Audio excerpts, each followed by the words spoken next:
Hello everyone and welcome back to more Going Local here with Feyenoord, and I don't know what to say. It's just the overriding emotion I feel right now is fear, nerves, confusion, but mostly just fear, because it's going really well, isn't it? It's going really well and I don't know what to do. Obviously, it going really well is good, but when things go well, obviously that just increases the pressure, doesn't it? Increases the expectation, and I'm not good under pressure, really, not good at all. But anyway, since last time, it has been, as you can see, there's a lot of green on there, a lot of green. It's been really, really good, and hopefully that will continue today. Obviously, last time we did make it past FC20 in the Dutch Cup second round, as well as beating Volendam in the Eredivisie, and since then, well, yeah, it's been good. The final match before the winter break, we did beat PSV by 3-1. It was a test. We went behind in the first half. Pablo Rosario didn't play particularly well, but in the second half came out firing on all cylinders. Traore, Cataldi and Ilias with the goals to get 3 more points. And then the winter break came and the winter break went. It was a good period to give everyone a nice chance to have a little bit of a rest, contain their fitness. We had a nice tune-up then against AFC Quick, thanks to No Context FM for the tip here that it was 18-0, really good result, which has then led us into the second stage of the season. And then we played AZ Alkmaar right off the bat. I considered doing this as an episode actually with the cup game, but I felt I wanted just to go further in. We had a lot of games quite close together, and this is just how the sort of schedule ended up. But the most important thing is that we won. It was a 2-0 win. It was a 2-0 win, really good performance. We've never really were in too much danger at all. 2 goals in the first half, Saint Juste, and then Ilias from the spot. He's still only got 8 penalty taking, but he's scored more than he's missed. He's missed 1 at this point, but yeah, really good performance again. Vital win, which helped extend the gap at the top of the table, which is even wider than it was then. We'll look at that in a minute. We then beat Stedo Co, the website, in the Dutch Cup third round, as I thought we probably would. It was a 6-0 triumph. Not really much of a contest. The second 11 running out winners on that occasion. We are through, therefore, the quarter-final, which is going to be against ADO Den Haag. We're going to play that one today as well. We then played NAC Breda back-to-back, home and away. I'm not quite sure how this ended up like this. I think the second game was the delayed one from earlier on in this season. It was our game in hand. I don't know why it was delayed. Can't recall a reason. Probably Europe or something. But it was a 3-0 win in both. Ilias with 2 in the first, as well as Senesi in the second one. The away game, Senesi, Braff and Cataldi with the goals. 3-0 in both. 3 points from both, just what we needed to cement our position at the top of the table. We then played FC20 as well, most recent game, and it was a 3-1 win. Bit of battling involved here. We took the lead through Saint Juste. They got a goal back in the 75th minute, but then Brobby off the bench, Dilwerson off the bench, 3-1, 3 more points, and it left us in a very healthy position at the top of the table. Here we are then, 22 games played, 12 games left, 60 points on the board, and most importantly, we are 12 points clear of AZ Alkmaar in second, and even further clear of Ajax, 3 points clear of them as well. And the reason for that obviously are great results, but Alkmaar and Ajax played each other recently and we got the best possible outcome, I think, and that was that they drew 1-1 at a 94th minute equaliser from Alkmaar. An Ajax win would probably have been good, but actually, overall, to contain them both, the fact that they've both dropped points, 2 points dropped for the pair of them, is not too bad, I think, and it's probably the best situation. So yeah, 12 points clear. It's a nice position to be in. And the transfer window has also been completed as well. We sold a couple of fringe players. Brian Linson, who's just never really played because his dribbling isn't good enough, was sold to Sturm Graz for a very small fee, but good to get him off the wage bill. He's on quite a high wage. We've also sold at this point 4th choice goalkeeper Joey Cariva to Juventus for a little bit of money as well. We brought in one of the youngsters to sort of replace him in the pecking order, and yeah, I thought about bringing some more players in, maybe a right back, maybe a left back, maybe another striker, but Ilias's good form has kind of meant we don't really need to. Him and Brobby are more than good enough, I feel, to get us to the end of the season, and because we're playing so well as well, I just didn't really see much point. It might come back to bite us, but I'm hopeful it won't. So today, 2 matches focusing on both the league and the cup. Can we get a domestic double? Alkmaar managed it last year. Can we do it this year? First of all, Eredivisie game against FC Utrecht. They're in 5th place, 3 more points would be very nice indeed to help consolidate our lead at the top of the table. And then the Dutch Cup quarter-final, which is against ADO Den Haag. It's a pretty good draw for us at home, but as you can see, Ajax are still there, PSV are still there, and Alkmaar are still there, and they've all been wonderfully spread out and drawn at home as well, which means there's very little chance that any of them are going to get knocked out, which means we will have to beat probably 2 of them if we're going to win the competition this year, which is fun really. But let's focus on this first. Utrecht. It's a potential banana skin, that is for sure, but I'm confident of 3 more points if we can do it. Team is looking pretty good. Traore is still recovering from his broken arm. We're basically taking him off at half time in every game. So it's going to be the same situation here. He should be back fully fit tomorrow, obviously. Why are we playing on a Friday? Why can't we play on the Saturday? Also need to remember to bring Cataldi back in for proper. He was suspended for the previous match. And we've had a couple of injuries in terms of the bench players. Fernandez is injured. Vandenberg has also broken his foot and will be out for most of the rest of the season, but neither of them integral players to the team. So our lineup then is the familiar one for the season so far. Specken is going to be in goal. Kenny, St. Juste, Senesi, Shimikas is the defence. Cataldi, Davis, Van Kam is the midfield with Traore and Braff on the wings. And Ilias is going to be up front. He hasn't scored for 2 games. Bobby came off the bench and scored against FC20, so yeah, we could bring him in, but I think we'll go with this for now. So this is not going to be easy. Kirk is one of the highest rated attacking players in the division at the moment. A Kellenkamp, decent player. Hugma and Mai is also a very strong centre-back partnership, but you know what, the form is good, the performance has been good. We've started recording, so it's all going to go wrong, but I'm hopeful it's going to be 3 more points. 3 more points would be very welcome. Of course, we have just reached the fantastic milestone, you might have seen on Twitter, 300 subscribers. That is fantastic, as Kenny whips the ball in and Jaden Braff gives us a lead. That is fantastic as well. So it's just fantastic on and off the pitch, on and off the channel. If you haven't subscribed already, why not? Add yourself to that total. Can we get to 400 subscribers at some point before the end of time? That would be quite good. And it's almost as good as that cross from Kenny. What a ball in. Braff with the finish.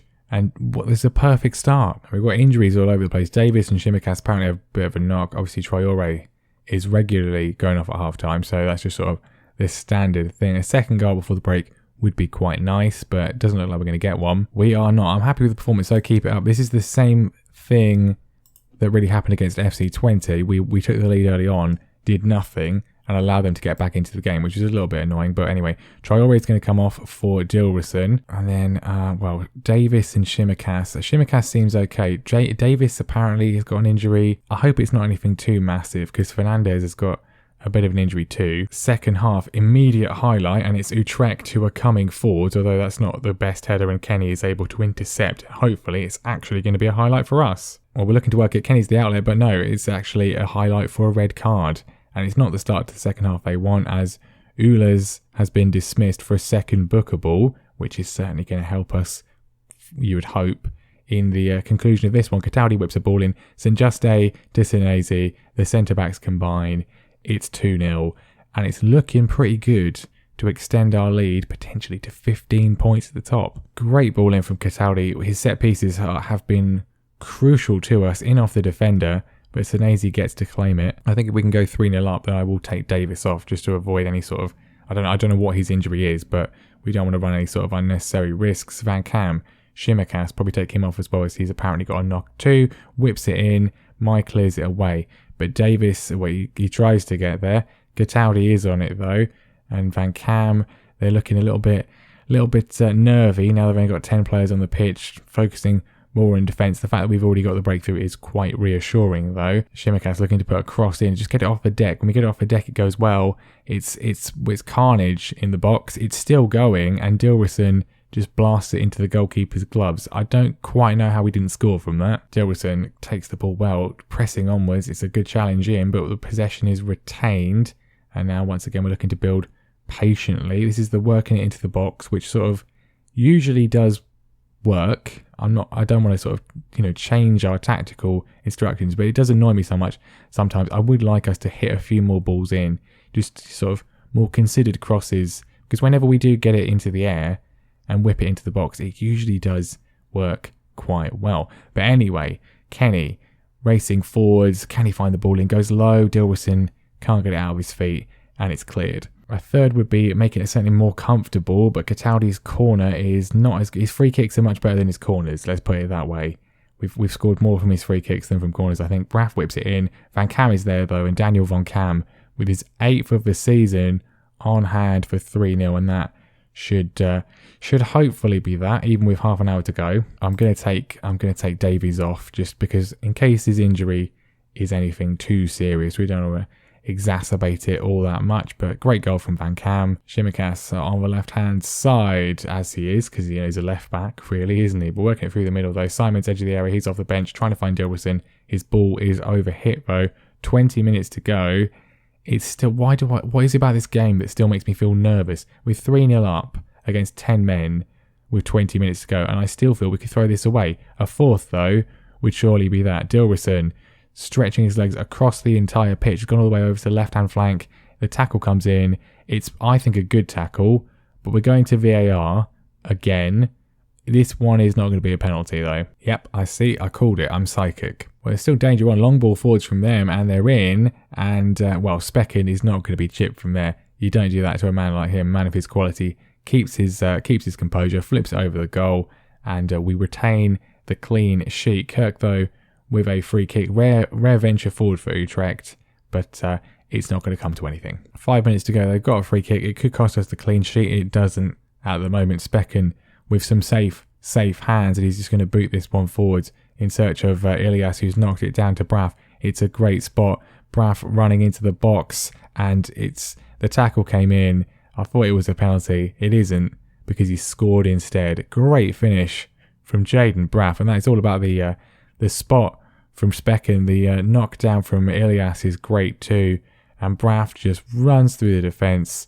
Bit of luck there, but the finish completely baffles the goalkeeper, and at 4-0, this one is done. What an excellent performance. Once again, we keep on going. The more we keep on going, the easier it gets, really. 4 goals this time. 3 points, still the same result, and we move, having played a game more now than Alkmaar and Ajax, 15 points clear at the top. And Davis's injury was just revealed to be a bruised knee, so that's not a problem at all. Well, Ajax won their game, Alkmaar won their game as well, so the gap is cut back to 12 points, but that's still quite a good gap to have. Right then, Dutch Cup quarter-final action, ADO Den Haag at home. We should be alright here. We should be alright. This should be a victory again. I'm hoping, anyway. I'm absolutely not certain of that, but we'll give it a go. We've had a bit of issues this week with some of the old colds and flu, not having very good virus protection policies. We've had a bit of issues this week with some colds and flu in the squad. We don't have very good virus protection policies here. Clearly, haven't learnt from real life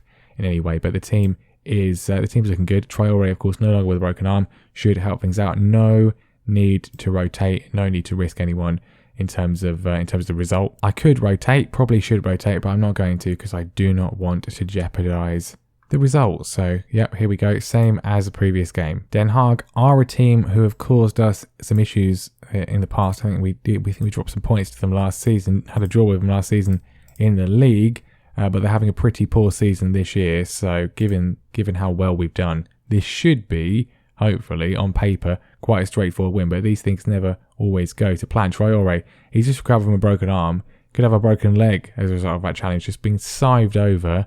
It's definitely a foul. It's probably not in the box though, so probably not a penalty. And it is a penalty. The referees decided the foul occurred in the box. Ilias is going to take it. He missed his last one. He scored all of his previous ones, and he scored this one.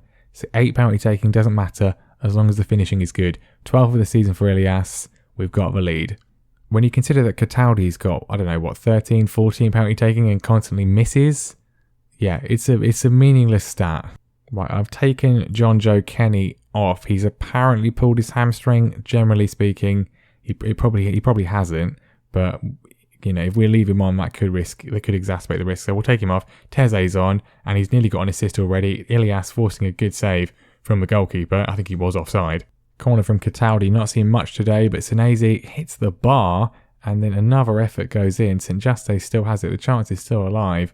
Should really be at least 2-0 up, but somehow we are not. Free kick from Cataldi though, dangerous area, whips it in. Senesi's there, and this time Senesi scores. They can't do it with corners. They cannot find each other from corners, but free kicks, yeah, we can do it on free kicks. Good ball in, always dangerous. Senesi beats the defence, and we're in a commanding position heading into the break already. I'm looking good. Tezzy with a throw could even be 3 before the break. Can he put a ball in? It's a beautiful whipped ball in. Ilias can't quite get there. But we're searching for a third before the break. There's a couple of minutes added on. This would put us into an even more commanding position, and it does. Teze off a bench gets an assist. Jaden Braff with yet another goal. It's 3-0. We're in good form, and the problem is we just need to keep it up. There's still too many matches left to make it easy. Well, as second halves go, this one has been uneventful. Not a single highlight until now. We're trying to work our way through to a fourth. Cataldi has got it on the left-hand side. Plenty of options in the box if he can find them. Balde off the bench, pulls it back to Simons off the bench, who smashes home for 4. And that is 2 4-0 wins. 2 4-0 wins in a row. Could even be more today, but it's been very, very good, whatever happens. I mean, the ball's pulled back. It's a great hit from Simons, straight at the goalkeeper, so much power on it. And this one is done. We're going to be in the semi-finals. And there we go, 2 very successful performances, which I don't know what to say. But I'm enjoying it very much. Ajax, unfortunately, make it through as well against Volendam. Obviously, we'll probably get them in the semi-final, of course. Von Kam got injured late on. I took him off as soon as it came up, but he's damaged his heel, and he's going to be out for 2 weeks, which is not what we want, given the crucial amount of games we still have to play, but it could be worse. Well, unsurprisingly, in the other semi-finals, Alkmaar have won, and PSV have won as well. So no easy games anymore. If we're going to win it, we have to beat 2 of the big boys, which, sucks. But there we are. Here's the draw then. I guess PSV would probably be the best option. I really don't know. I mean, none of them would be my preferred choice. But yeah, probably not Ajax because our record isn't great against them. PSV are out first and they get Alkmaar. So yeah, we get Ajax. Yay. Is this a neutral venue or what? No, it's not. It's at the Johan Cruyff Arena. So no, it's not. It's at the Johan Cruyff Arena. So woo, brilliant. I love that so much. I hate it. It's literally the worst possible outcome. All of them were bad, but this is the worst one. And not only is that by far the worst outcome, they've also put it in the absolute worst possible place. What is this? It was supposed to be sort of early March, but instead of moving either of these 2 league matches, which they could have done, they've shoved it in here. I mean, I was hoping they were going to schedule it sort of in between our Europa League second knockout round games, because that would make a great episode. But now they've ruined absolutely everything. It is genuinely ridiculous. But yeah, I guess next time, well, we're going to have to do this, aren't we? We're going to have to do that, obviously. And then I will probably do it with at least the first leg. And then it depends what happens after that. I mean, ideally, we do that plus the first leg and the second leg, and then just sort of give cursory mentions to the Vitesse and Pexval games. But classic FM scheduling there. Really stupid, really annoying. I can only assume it's because Ajax have also got European football. Oh yeah, they've got Euro Cup second round as well. I just don't understand why we can't move the middle league game, move that somewhere else. Why do we have to do this? Who knows? Ridiculous. Anyway, that is going to be that then, I guess, and I will see you next time. It's been a great episode. It's just such a shame to end it on such a downer, such a somber note. But anyway, yeah, next time, does it all come crashing down? I hope it doesn't all come crashing down. Thank you very much for watching. Make sure you leave a like. Make sure you subscribe as well, and I will see you next time.